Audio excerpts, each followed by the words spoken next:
Ngosur, balik lagi bareng gue Pamela. Nah, gimana nih awal tahun barunya? Udah mulai ada perubahan dalam diri atau belum? Atau misalnya udah menjalani berbagai resolusi yang udah disusun atau belum?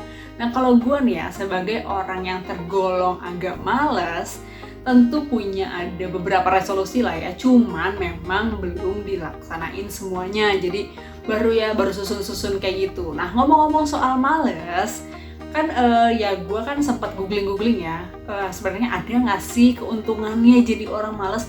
Dan ternyata ada manfaat malas bagi kehidupan kita. Kira-kira apa aja? Bakalan gue bahas poin-poinnya di video ini. Tapi sebelumnya gue mau nekanin di sini ya, ini bukan ngajakin lu untuk malas, tapi ini untuk melihat sisi positif dari orang malas. Jadi kalau misalnya lu malas, jangan berkecil hati untuk mikir, aduh gue kayaknya gak bakal sukses deh karena gue malas. Nggak kayak gitu. Jadi langsung aja kita lihat keuntungannya apa aja. Oke, kelebihan pertama orang yang malas adalah nggak bertele-tele. Jadi sebenarnya sebagian besar orang yang malas ini orangnya adalah orang yang to the point. Jadi sebenarnya nih kayak gini. Misalnya si orang pemalas ini ngobrol atau ngerjain sesuatu, dia pasti langsung ke poinnya. Nggak kayak muter-muter gitu. Nah, kalau misalnya lu merasa gue malas tapi gue muter-muter, kayaknya lu belum tentu orang yang malas deh. Karena kan kalau misalnya orang yang malas, dia nggak mau dong buang-buang waktu untuk ngebahas sesuatu sampai bertele-tele, atau misalnya mengerjakan sesuatu yang bertele-tele. Dia pasti to the point nih, biar cepet beres, biar nyari cara gimana caranya biar dia bermalas-malasan lagi kayak gitu. Oke, manfaat yang kedua yaitu lebih kreatif. Jadi maksudnya gini, lebih kreatif ini yaitu misalnya orang malas kan pasti nyari cara ya, gimana caranya dia untuk bisa bermalas-malasan lagi, entah itu ketika dia kuliah, sekolah, atau misalnya lagi kerja. Nah, orang malas ini nggak selalu nggak ngerjain tugas atau pekerjaannya. Jadi biasanya nih ya, lebih kreatifnya tuh gini, misalnya si orang yang malas ini mendapatkan pekerjaan, pasti dia pengen cepat beres dong, biar lebih banyak tidur-tidurannya atau lebih banyak bersantainya kayak gitu. Nah, jadi lebih kreatif untuk menggunakan tools. Jadi dia pasti mikir, oh ya gue harus pakai ini nih biar kerjaan gue lebih cepat beres, biar gue cepet tidur-tiduran kayak gitu. Poin berikutnya, nah orang malas ini pasti punya waktu istirahat yang cukup. Karena istirahat adalah hal penting, hal nomor satu bagi orang pemalas. Jadi levelnya tuh bekerja, istirahat kayak gitu. Nah, kalau misalnya ini sebenarnya berkaitan lagi nih dengan poin yang tadi. Jadi istirahat yang cukup ini pasti udah dipikirkan dengan matang gimana caranya orang tersebut bisa istirahat dengan cukup dengan mengerjakan pekerjaan atau tugasnya yang sudah selesai tadi gitu.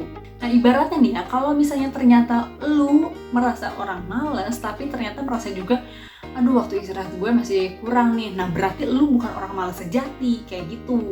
Karena kalau misalnya orang malas kan mengutamakan tidur-tidurannya tadi dan istirahatnya tadi. Nggak mungkin kalau misalnya orang malas istirahatnya kurang kayak gitu. Oke, kita lanjut ya. Jadi orang malas ini lebih santai dalam menghadapi rintangan. Jadi biasanya kayak lebih chill gitu, nggak panikan gitu. Kalau misalnya kayak gini sebenarnya menguntungkan juga ya bagi si orang malasnya dan juga untuk rekan-rekan di sekitarnya, terutama ketika dia bekerja. Ini kita lihat dari sisi positifnya ya.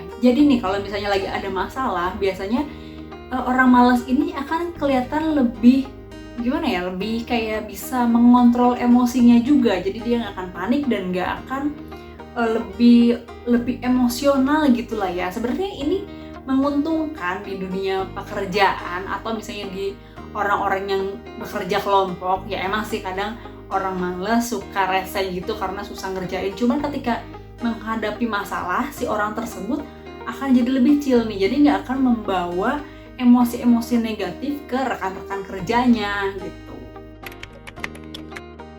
Oke, poin yang kelima, manfaat dari malas ini katanya sih ya dari berbagai sumber yang gue baca, ini orangnya tuh lebih suka berwirausaha. Nah, ini nih poin pentingnya. Kalau misalnya orang lebih suka berwirausaha, bukan gak mungkin orang malas itu bisa lebih sukses loh. Terus kok suka berwirausaha? Kan dia malas. Jadi sebenarnya gini loh, kalau misalnya orang kerja kantoran atau misalnya kerja dengan orang lain, pasti si orang malas ini nggak kayak bebas gitu loh, merasa kayak terbebani. Oke, gue harus kerja dari jam segini sampai jam segini dengan target segini, aduh gue malas banget kayak gitu.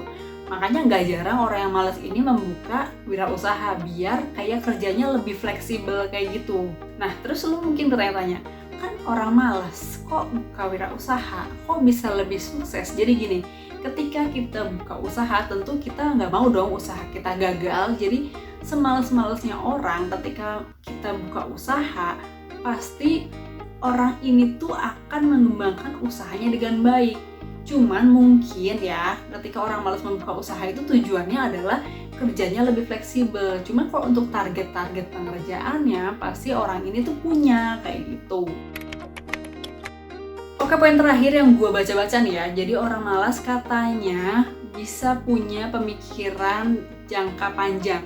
Jadi maksudnya gini, jadi kalau misalnya orang malas itu kan lebih banyak tidur-tiduran atau misalnya lebih banyak bengong gitu ya kesehariannya. Nah, biasanya kalau misalnya kita bengong, biasanya kan pikirannya traveling ya kemana-mana. Tentu travelingnya yang positif nih ya. Nah, biasanya kalau ketika kita bengong, gak jarang lah kita mikirin, aduh nanti gue pengen punya ini nih, aduh gue pengen bisa jadi gini nih. Nah, di situ nih, orang malas kan punya spare waktu yang lebih banyak nih buat bengong atau misalnya buat istirahatnya. Nah, di situ tuh dia bisa membuat resolusi baru, resolusi yang belum pernah tercapai dan mungkin sama step-stepnya kayak gitu. Kalau misalnya orang tersebut udah ada keinginan, misalnya dia udah matang nih, udah selama bengong atau selama berhayal ini, oh ya gue pengen A, gue harus gini. Semalas-malasnya ketika dia udah pengen banget, pasti hal tersebut mulai dilakuin kayak gitu. Cuman memang mungkin beberapa orang malas butuh dukungan dari sekitarnya. Jadi kalau misalnya lo merasa lo malas, lo mintalah dukungan dari keluarga atau teman-teman. Dan atau misalnya lo punya teman yang lo pikir malas, nah itu jangan dijauhin, tapi lo dukung.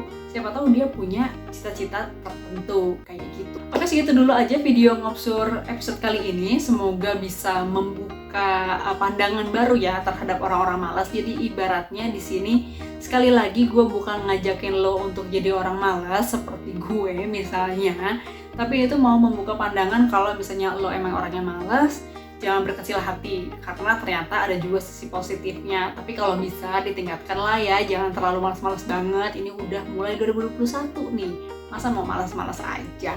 Dan kalau misalnya lo punya temen yang malas, gue juga mau ngingetin, jangan lo jauhi, jangan lo gak temenin karena lo kayak ngerasa, lo dia sih malas, gue malas deh nemeninnya gitu.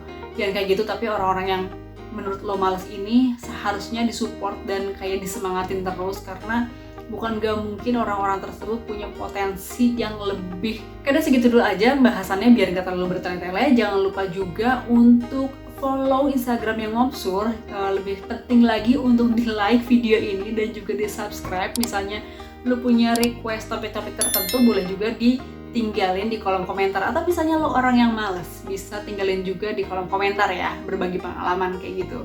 Oke, sampai ketemu lagi sama gue di video berikutnya. Dadah! Jangan lupa like, komen, dan subscribe Ngopsur Official.